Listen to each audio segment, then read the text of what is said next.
Jak doradca zawodowo-edukacyjny może podejść do osób z niepełnosprawnościami podczas realizowania MBK? Doradca edukacyjno-zawodowy, który prowadzi proces wsparcia w celu identyfikacji i bilansowania kompetencji uczniów z niepełnosprawnością, musi przede wszystkim wychodzić poza funkcjonujące schematy, poszukiwać nowych perspektyw, stwarzać warunki do tego, aby dać szansę tym uczniom na odkrycie własnych możliwości, często nieuświadomionych. Ważne jest, aby doradca poszukiwał kreatywnych i często nieoczywistych sposobów na dialog doradczy z uczniem, który może mieć różne potrzeby w zakresie komunikowania się, rozumienia, tempa pracy. Niezbędna jest duża otwartość i wrażliwość. O czym powinien pamiętać doradca zawodowy organizujący po raz pierwszy pracę MBK z osobą z niepełnosprawnością? W procesie bilansu kompetencji niezwykle istotne jest dostosowanie aspektów organizacyjnych, takich jak miejsce spotkań, czas ich trwania, częstotliwość, formuła spotkań, obecność osób trzecich oraz zapewnienie dostępności architektonicznej, cyfrowej i informacyjno-komunikacyjnej. Odpowiednia organizacja wpływa na komfort i efektywność uczestnictwa, zwłaszcza w przypadku osób z niepełnosprawnością. Kluczowe będzie również budowanie relacji i zaufania z osobą. Jest to kwestia bardzo indywidualna, uzależniona od zróżnicowanych potrzeb osoby, która uczestniczy w procesie. Potrzebna jest duża wrażliwość i uważność, umiejętność rozpoznania emocji, budowania poczucia bezpieczeństwa, umiejętność motywowania i zaangażowania osoby, z którą współpracuje doradca. Jak przygotować się do MBK z osobą o specjalnych potrzebach edukacyjnych? Najistotniejszą kwestią będzie zapewnienie dostępności informacyjno-komunikacyjnej. Kanały komunikacji muszą być dostosowane do potrzeb uczestnika. Dla osoby słabosłyszącej należy zapewnić w szczególności pętlę indukcyjną lub urządzenia oparte o inne technologie, których celem jest wspomaganie słyszenia. Dla osoby głuchej dostęp do tłumacza języka migowego lub odpowiedniej aplikacji.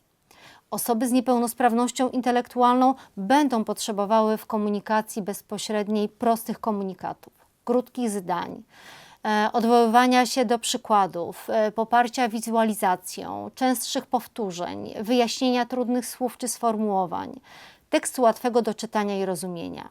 W przypadku osób niemówiących należy ustalić, jaka metoda alternatywna i wspomagająca AAC jest dla nich odpowiednia.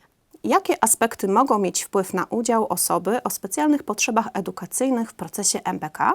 Aby osoba o specjalnych potrzebach edukacyjnych mogła przystąpić do procesu oceny kompetencji, musi przede wszystkim mieć zapewnioną informację o takim procesie. Rolą doradcy będzie świadome zaangażowanie klienta w proces, poznanie jego celów, ale i potrzeb wynikających z funkcjonowania.